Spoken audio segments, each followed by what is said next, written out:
Welcome back to the HGC. We are currently waiting to see if Fnatic will qualify for BlizzCon, the HGC Finals. In order to do so, they have to get a full victory over the good guys. And right now, they are currently 2-0 over them.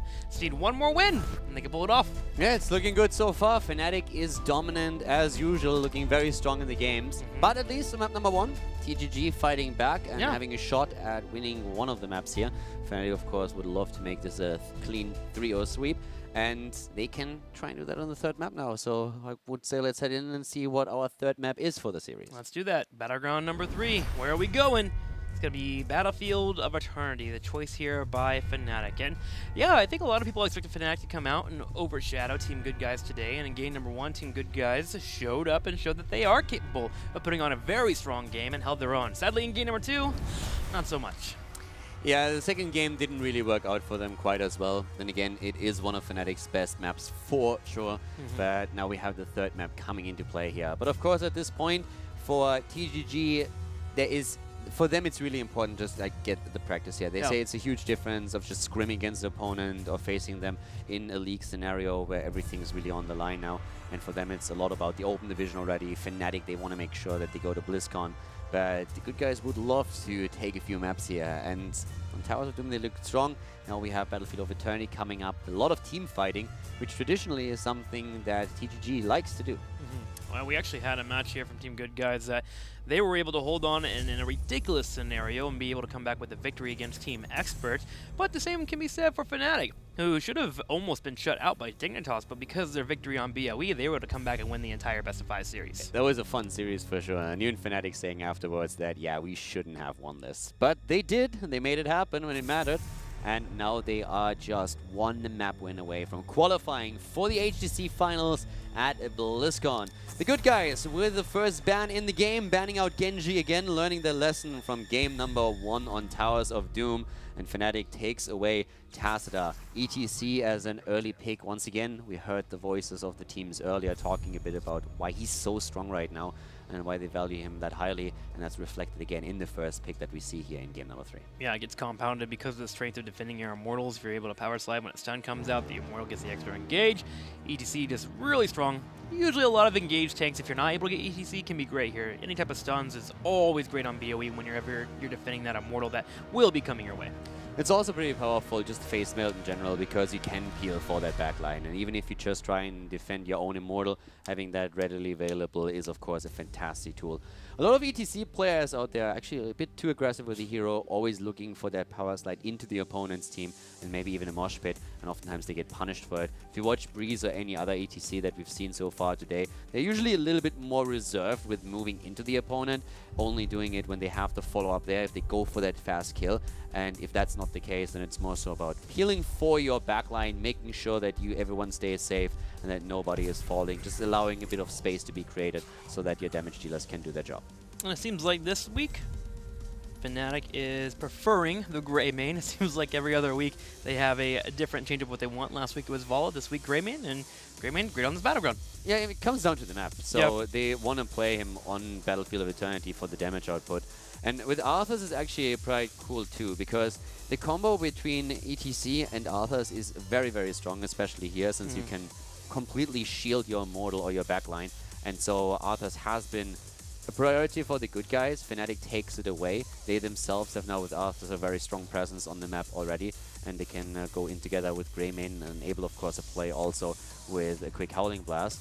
And to be honest, Arthas on this map, even though Army of the Dead is usually the talent to go to, if you have a shot at completely snowballing with with a second Immortal, then you can even spec into Syndragosa. That can backfire. We have seen it backfire for Dignitas in the past. Yeah. But it's always an option if you realize, hey, we can actually completely snowball this if we use Syndragosa to lock down a fort or a keep. They can play it. It's a rare circumstance, but it's an additional option that it opens up for you. Yeah, those are 2 games that you can watch. If you want to see it backfire, check out the Dignitas versus Expert, where Expert did a perfect defense. I can't believe they actually pulled that one off. But if you also want to see Syndragosa do well, we actually had a match yesterday, Tricked Esports versus Team Liquid. Yep. Not exactly the case that Caldor was talking about, but still you can see where you can combine heroics with double tanks to punish your opponent. They use Syndragosa and Falling Sword, so make sure to check out that one. It was on Tomb of the Spider Queen.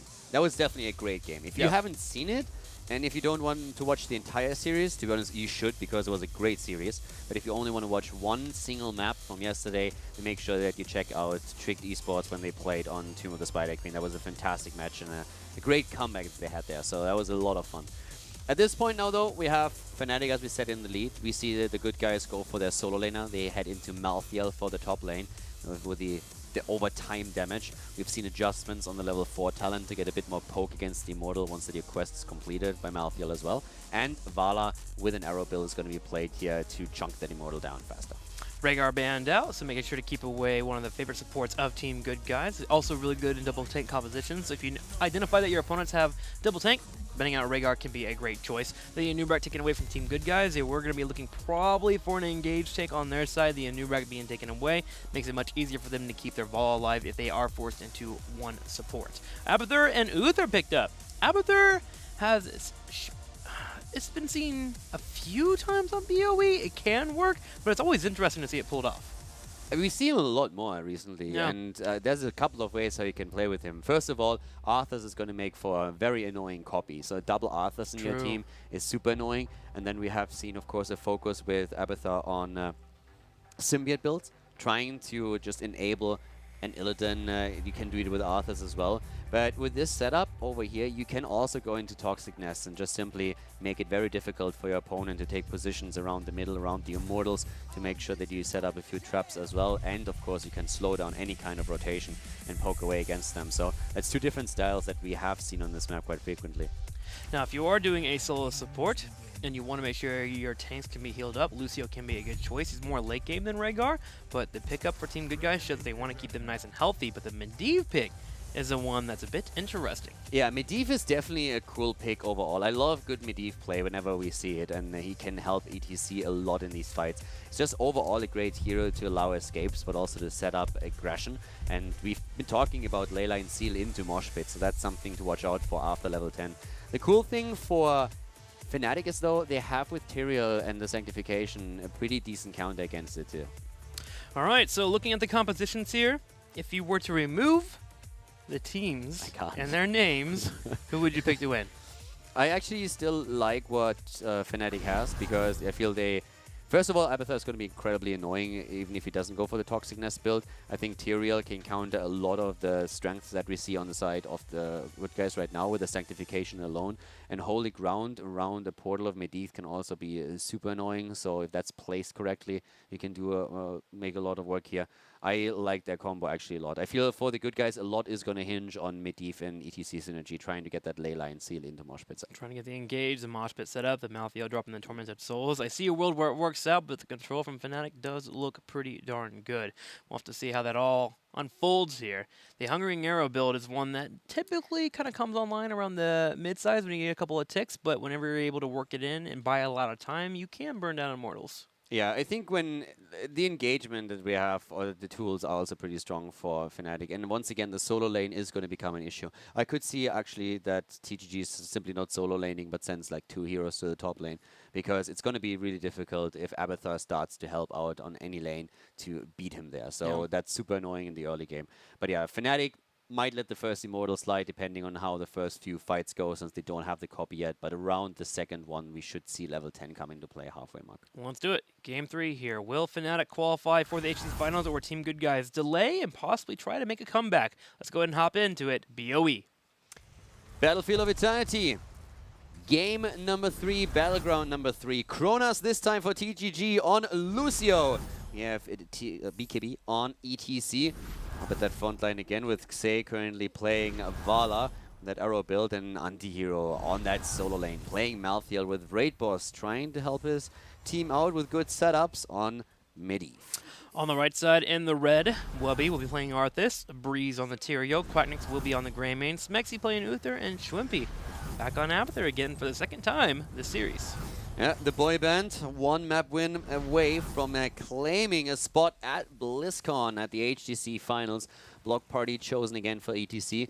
A bit harder here to get your stacks together for the Regeneration Globe quest talent on level 1. especially if you don't win all of the Immortals.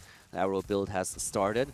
And outside of that, we can already tell once more that Abathur is starting to head into that Toxic Nest build. So Shrimpy is going to slow down rotations, is going to provide some vision in the middle of the map, and set up a couple of traps that the good guys could theoretically walk into. We'll watch as those mines do pop in. BKB is looking around for a potential engage if Raid Boss gives them the opportunity.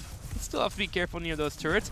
The push here from Team Good Guys is a bit on the aggressive side, but Breeze actually on the back line trying to distract him a little bit and pull him away from the turrets. Nice little maneuver there, actually. Yeah, Raid Boss in the meantime is like fly like an eagle all the way up the top, providing a bit of vision. And yeah, enjoying the bird life here for now.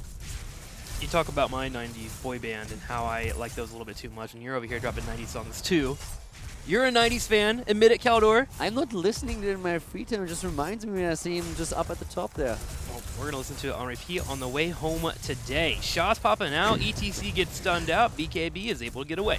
Yeah, gets away for now, but we have still the top lane. This is really where Malthael currently has a rough time, and down here it's just providing vision by Raid Boss, but there shouldn't be too much happening. The good guys are poking away at the tower, and the first turret might fall, but the Immortal is already spawning, and usually with the first Immortal, it's just a question. Do you roughly around the halftime show reach level 4, or is someone really completely focusing on the Immortal right away? And with Greymane in play, Fnatic has, here in the early game, a great tool to chunk him down, since, of course, the arrow build for Vala hasn't really come online yet. But you can already tell that the Toxic Nests are just absolutely everywhere. The Immortals have spawned. Oh my gosh, they are everywhere. As Zay gets up here and starts driven the Hungering Arrow, with Malthael working on it as well. Will be coming in to distract for the time being. Let's see who can win this race. He hits a 3-man Howling Blast. Yeah. Breeze coming in too, and they're all clumped up. Exactly. He comes in with Abathur, and they immediately push them back, but the halftime show has been reached. And Fnatic is currently losing it a bit. Keep in mind, they have Abathur, so they only have 4 bodies in the fight, at least for now, until they hit level 10 for the ultimate evolution. So there's a bit of a defense happening here. And ideally, Abathur is going to sneak out onto the lane to soak some extra experience, which is something we see on the minimap, as Fnatic is trying to defend. BKB gets stunned by Smexy, will also get stunned by the Immortal, finally dropping down the power slide while Anti's working on the Greymane. Breeze chasing forward a little bit. Abathur binds! Shrimpy gets a kill. Shrimpy gets the kill, feels good, man. Sets up a bit of a trap here, and yeah, he's currently living the Abathur life. That's so tilting, man. If you're just like, alright, I get away from the fight, and you just walk in the Abathur mines. Yeah. Especially since he just got away from Tyrael. Breeze is simply saying, alright, you're dead anyways. I know it, you don't yet, but you will know soon. Well, the Immortal phase is continuing to go into the favor of Team Good Guys, as they will finish it off. Fnatic gets some shots on their own as well. It's only a 5,000 shield Immortal. Should be able to be handled here, as Fnatic was able to get an experience lead. Yeah, they have the lead and the earlier level 4 talent. The good guys pick it up too. But now with level 4 taken by Shrimpy, I mean, on level 1, what he did is pretty standard. You go for the extra damage. On level 4, then you can go into the additional charges, and that's exactly what he did. The map is a bit smaller with good positioning here. You can just cluster the map with Abathur mines, and that's exactly what's going to happen later on. So with a potential slow taken on 7, he can then slow down movements, and it's just super annoying to go up against it. And Shrimpy feels like that mastermind with a cat right now, just like sitting there and like giggling probably a little bit. Typical strat coming in here from Fnatic as they come in for a flank, forcing Team Good Guys to come back and respect the potential team fight, which allows for the Greymane to focus down the Immortal. The Immortal doesn't get cleaned up, so they'll save their fort and the well, which typically on the first engage from an Immortal, if you have a healthy one, it usually gets the turrets as well as a well. Yeah, so right now Fnatic feels pretty good with that first Immortal. It's definitely one that they calculated they would lose because of Abathur being in their team, and Abathur making for a bit of a weaker early game. They have Abathur still at that bot lane, making sure that they actually gain some extra experience, as up to the top lane, camp is now about to be invaded. But Abathur is going to start to push this in, and right now we have not only Malthael falling at the top, but the good guys are starting to lose out experience at the bot lane. Now they are. Abathur is body sooking, pushing in too with the hats, doing whatever he can here to make sure it moves forward and work on those turrets. And Team Good Guys continue sitting here on the top. They don't want to give away the mercenary camp for free on the top side or even risk someone getting picked off, but this is costing them seriously. This wave is still pushing you on the bottom. They're already in a bit of a losing spot here, and now with Lucio come down, okay, Shrimpy reacts, he knows something is on and just slugs away. So this definitely cost the good guys roughly a wave in experience, and that extra kill, of course, didn't hurt Fnatic either. So right now, the early level 7 talent has been picked up, which means that we have Abathur now with a movement slow that I pointed out earlier. Vile Nest has been taken, and that makes him even more annoying on the map. The level 4s, on the other hand, are now supplemented by level 7 talents for the good guys, so they are again on even talents here. We're currently seeing Master's Touch picked up, and we are gonna see the double arrow for Vala now, as she's already working on those extra stacks, currently looking at 20 extra damage, so 4 hits confirmed by her. There it is. Immortal time here in 10 seconds, which will be popping up. For those at home, we're about half a level of experience ahead here. For Fnatic, they're about to hit level 8. There is the Mercenary Camps being grabbed on the left side here by Team Good Guys. They will grab them as Fnatic postures up for defense. They have top lane pushing in, and Abathur will go ahead and go back to soak duty. Yeah, and you can already tell that we have nests and toxic nests and mines everywhere. So this is exactly what they're trying to do here. Shrimpy is just like plastering the ground and making sure that this is all slowed down. And it makes it very difficult for the good guys to make a play for Fnatic's Immortal now. And with Shrimpy soaking the lanes, they are trying to move into level 10, or at least a little bit closer. But already putting on the pressure here. BKB looking for play. Arthur's now moving into up to the top lane. Vala is defending. Down at the bottom, it's only Abathur here. Raid boss is already low. And those mines are starting to become a huge thorn in the side of the good guys. With Vala going top lane, Fnatic went in for the engage, and Quacking's even dodging in on the power slide from BKB, getting a decent amount of damage on that Immortal, chunking it down closer and closer to half health. With Vala disappearing though from the top lane, Fnatic pulls back and set up for defense here, as they're going to try to make sure that Team Good Guys does not answer back as well as they could. Yeah, there's still a lot of nests around. Quacknix comes in, so does Breeze and Smexy, pushing them back, and we have Fnatic by now nearly on level 9. So it's all about them trying to reach level 10. They put a lot of pressure onto the good guys Immortal as is already, but level 10 would allow them to go for Abathur copy. And since they are already ahead in experience, the good guys know that they have to start making a play. And they're trying to set it up with a good portal here by Raid Boss. Lucio boosts in too. Quacking's will be the target. Quacking's is just fine here though, as Fnatic spreads out. Malthael instead is picked off. Another kill too, as Medivh is being taken away. Zay at the same time also falling. 3 people countered as Fnatic cleans it up. Without the Abathur copy ready, they're just moving in. The good guys, they needed to engage. They wanted to engage because they said, if we play this slow-paced game, Fnatic is going to hit level 10 before we do, and then we have to give up the Immortal. So with a pretty decent setup, they were actually trying to simply force a fight thanks to a portal, but then Fnatic, they get their kills, 3 in total, and that also results in them not only grabbing a massive lead in experience, but also their level 10s. This is actually a scenario where you could say we are going Syndragosa here. I don't expect it. I still think they're going to play it safe. But if you ever on Arthur's on this map take Syndragosa, then it's now. You have a level lead, you have your level 10, and you can push with an Immortal that is pretty healthy. So that could happen. But I would still say that going into Army would be the safer option for them here. You don't expect it, but I do. I want dragons flying across the screen. They could. Going full Bleach on us here. Let's see if it happens here as they keep moving in. If they get the fort easily with this Immortal still having shields, that's where I say yes, just do it, 100% here. He's thinking about it. And he is. They get the fort. They can get a keep with it now. If they pick Syndragosa now, they get a keep. Let's be telepathic. Wubby, please, pick Syndragosa. Do it. You want it. Go for it. Come on. I believe. Wubby, Captain Hitsugaya just called. He wants his dragon back. The push continues here. Turrets keeps falling. The play has not been made. Wubby sitting on the side here, and the longer this goes on, the more I'm thinking that we're going to get that army of the dead. Anti-hero and crew move forward, continue to keep applying damage to the Immortal, but they are still getting value out of this push. I want Syndragosa now, but he goes for the army. Ah, come on, Wubby, you're no fun. They're moving in and they want to keep still, but 10 is now ready for the good guys. And now you have to be careful about the ley line seal set up with the mosh pit. So you're actually moving back for now. But for a first Immortal, it's not too shabby. Getting a fort, getting a 2-level lead, and also dropping half the hit points on a keep, it's kind of okay. It's kind of okay, but you know, it kind of been epic. You know, if maybe someone would have picked up the dragon. Yeah, maybe. Yeah, I agree. I heard dragons are pretty cool. I heard they're pretty cool. They're pretty awesome, and they kill keeps, which is very important. But I also heard they lose a lot.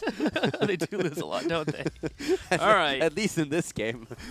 Well, with it all being said and done here, Fnatic takes a pretty solid lead. They're on their way to level 13. They got to keep nice and damaged, which Abathur can work on later on during the entire fight here. Now, the mosh pit is online, so Team Good Guys will now be looking for that big moment, but they need to make sure they don't get picked off. For sound barrier being utilized, BKB on the side. BKB is chasing down Tyrael as well as Wubby. Yeah, but he doesn't find the mosh pit since Fnatic is actually doing a fantastic job spreading at this point. So it's really tricky for the good guys because their biggest problem now is going to be that Fnatic's level 13 will hit with the next Immortal. So that means that Fnatic during the Immortal fight is going to be able to rely on a talent advantage again. And that makes the entire approach of the good guys incredibly difficult. We have 6 stacks, by the way, on the Master's Touch. We have 50 extra damage for Vala, so both of these quest talents are not completed yet. And Fnatic is starting to make their play for their own camp, but the good guys is already scouting it out, with the raid boss again going full Eagle here. Eagle floating around. We'll pull back now with the Immortal spawning. You should have time here to work on their own mercenary camp, and they will do so. With the Abathur Mine showing that Kronaz is there. Fnatic is aware that they are safe and dandy to do their own and grab it and have it push the top lane. So, Immortal phase here, 13 to almost 12 for Team Good Guys. They're going to be looking for a pick, possibly on Malthy on the top side, but Anti's playing safe for the moment. Yeah, and these Abathur mines, the nests, are doing so much work. Just from a damage perspective, we have 30,000 damage on the side of Abathur. Compare that to the 20k that Greymane currently has.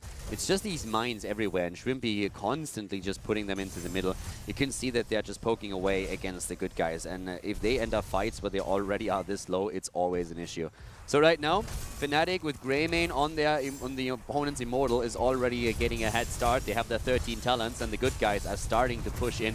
They know that they are on a timer here, and they're trying their best, but a double Howling Blast, again, locking them down in place as they're being pushed back, and Quacknik's also joining the potential fight now. And Breeze is being really annoying, constantly dropping the Eldritch on the backline, willing to move in and harass Vol a little bit, forcing some attention on her, which allows Wubby to hit these Howling Blasts on that front line. BKB is being chunked, Maltheo taking damage as well, Tormented Souls has been popped. Sound Barrier, well done, but Xay is low, scratch that, he's dead. Sanctification is on the ground, and we have at the same time the Mosh Pit. No value whatsoever. Breeze is low, but they somehow save him, or do they? He actually jumps out. A portal chase has been started, but Tyrael is still able to escape, and now Anti-Hero is low, and so is BKB. It's going to be a double kill as both of them fall. 3 kills against 0, and Fnatic currently looking at 8 kills total, whereas the good guys have not killed a single target yet. And haha, Quacknik gets stuck by the Immortal. I just can't believe how confident Fnatic was in that team fight. The Sound Barrier, the Tormented Souls comes off, and they dive into it, which is usually something that you try to avoid. You want to wait out the Sound Barrier, wait out Tormented Souls, and then engage. They were ready. Yeah, the Sank was helpful. Yeah, it was just the Sank that was really good. And that must be what would be called here. It's interesting because the Mosh hit shortly after, and it was just such a bad timing. If he somehow interrupts the Sanctification and gets the Mosh off afterwards, then that's a completely different fight.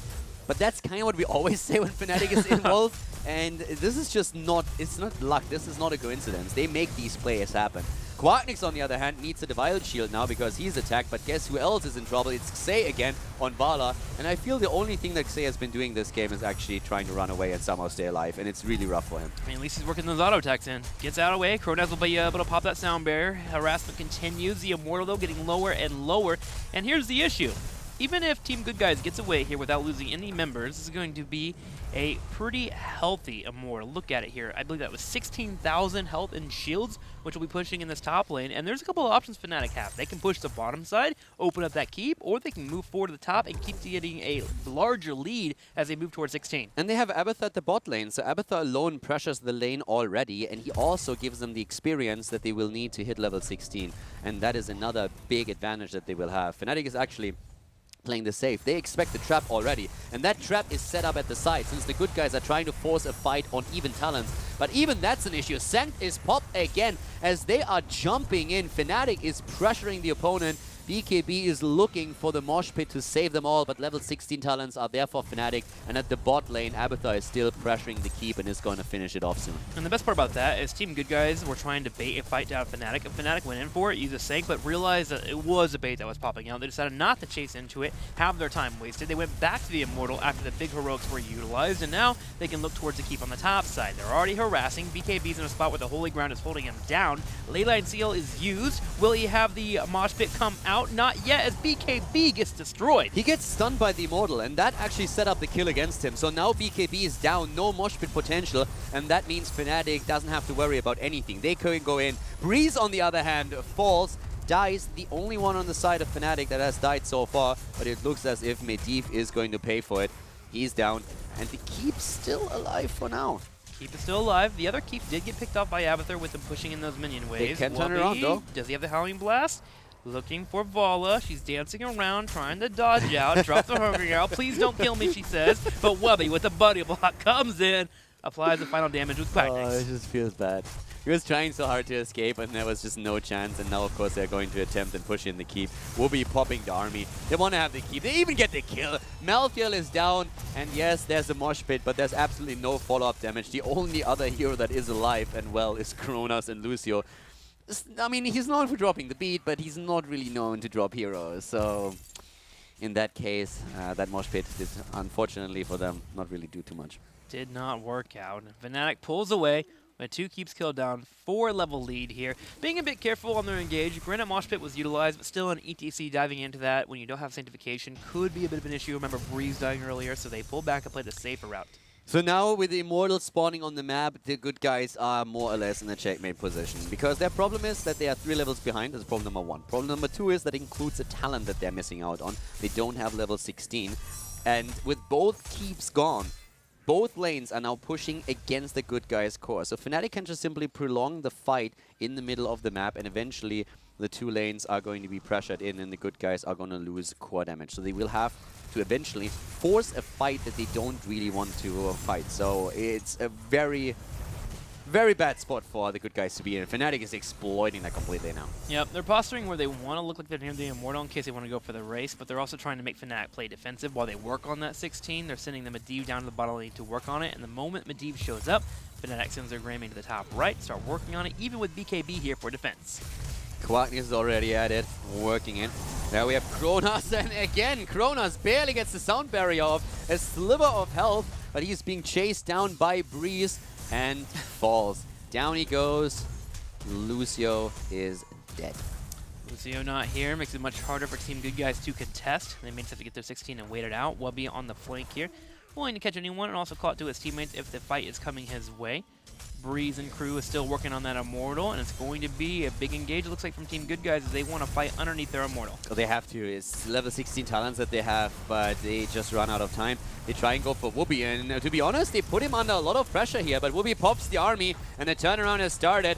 The portal is allowing them to escape for now, but there's always these toxic nests to consider, and they're slowing them down and poking away against them. BKB goes in, and it's a party, but we have a Sank being used that they didn't really need because, again, there was no damage, and now it's party time on the side of Fnatic as they are dropping Malthael, they drop Medivh. The M&Ms are down, and now they go for Xay. Xay being the last one, gets chunked, will be taken away. Kronos is trying to dance here, trying to buy some time. Will be on the flank here. He can zip away, but Fnatic says, okay, we're not going to chase, let's go core. There's no kill like overkill. That ragdoll on Vala the entire game just being thrown around. Like, I feel actually bad for Xay. With Lucio as a solo support here and Medivh just not being able to save everyone with his shields, there was just nothing. 16 kills against 1, only Breeze feeding a little bit on Fnatic's side, and that is a dead core as the good guys fall to Fnatic. Fnatic taking it with a 3-0 here on Battlefield of Eternity, and they qualify for the HGC Finals at BlizzCon. That they do. Big win today with a 3-0 over their opponents, and we'll be seeing them at the HGC Finals at BlizzCon in November. Can't wait for that. Still a few months out, but it's good to know that we finally have a team here from Europe already going. Yeah, for Fnatic, of course, that takes a bit of the pressure away as well. They're going to try and solidify their position as the #1 spot, because right now they could still fall into the #2 position, but they are already qualified. And of course, you want to be a bit higher up for standings. And also, it gives them the opportunity to experiment a little bit more. It takes the pressure away. So, yeah, congratulations. Well done by them, and a very impressive run in Phase 2. Good guys still coming in game #1 though and looking good. Again, we always have these 1 or 2 games that we see from the good guys, and we're just like, this team, man, if they could just perform like this all the time, they would get their victory. So keep chunking at it, keep working on it. But for now, Fnatic gets the big victory. We actually have Schwimpy here to talk about the win today. Schwimpy, congratulations on your victory today. Also, you have qualified for BlizzCon. How's it feel? You know, doesn't feel bad, I guess. 3rd year in a row for me, 2nd year in a row with this team, so it feels amazing. But this year, it seems like Fnatic is the #1 runner for a lot of fans to win the entire tournament. So is there any pressure about that hitting you? I guess it's more pressure than last year for sure, but we're pretty confident we can do it, even though we also know that the competition is very rough. Like, Korea looks better than in Sweden, and Dignitas looks way better than in Sweden. So it's gonna be a rough one, but we have the confidence and a little bit more pressure. Yeah. That's awesome to hear. Over to Caldor. I like the jacket. Wrapping Thank them you. here, so yeah, pretty cool. But yeah, congratulations, guys. You played really well today and had a pretty good run there. You've been talking about Korea a bit, and currently, when we're looking at the top 3 in Korea, who do you think is going to be, like, especially having the Eastern Clash, of course, in mind, where MVP Black didn't win it? Who do you think is going to be the biggest contender for the win at BlizzCon? Honestly, MVP seems to choke every time they go to LAN. Like, it's just the way it happens. So L5 is looking probably most scary on LAN. Okay, one more question. We had, for example, Dignitas talk a lot about how them not going to the Western Clash was, of course, a bit of a letdown for them. But at the same time, it allowed them to have a bit of a break and to breathe a bit. You guys are now qualified already, so you can take it a bit easier. Is that helping you? Are you guys burned out a little bit by playing the entire year? Are you currently still super focused? So can you tell us a bit more about the mentality of the team at this point? Well, honestly, it has going a bit more rough lately. Like, we lost some focus and we lost some concentration. I don't know what it is. It seems to happen to every team that wins the most, like, at the moment. So that's a bit weird, and I think the break might help us a bit, and we're gonna calm down, you know, not play as much maybe every week and try new things, and I think it will help us out in the end, yeah. All right, cool. Thank you. Well, you do have one big match left in the rest of the season here, and that will be against Team Expert, which is going to be the next match that you guys face off against. So, Expert, do you have any concerns with them? They're obviously a good team. They have up and downs, but I think we're pretty confident we will take it, and we will try our hardest tomorrow for sure. Awesome. Well, Schwimpy, thank you for your time. Congratulations on qualifying for BlizzCon. Before I let you go, any shout-outs to the fans at home? Sure. Shout out to everyone watching. Thank you, and thanks for sharing. Also, thank you, Fnatic, for this water bottle. Keeps me hydrated while playing. On this on the side. Oof, that's a good one. That's killer. Congratulations to Schwimpy and the rest of Fnatic. They have qualified for BlizzCon, and I honestly cannot wait to see them compete once again on the international stage. But today they came out, they got the job done, and it looked good.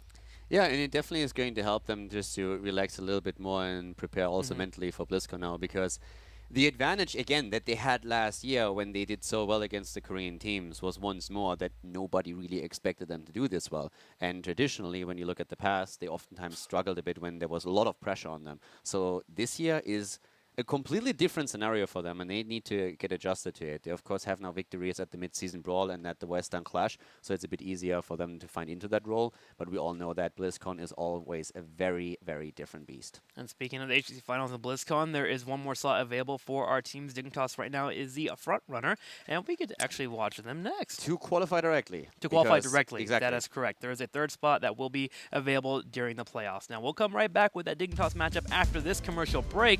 We'll see you soon. This is the HGC.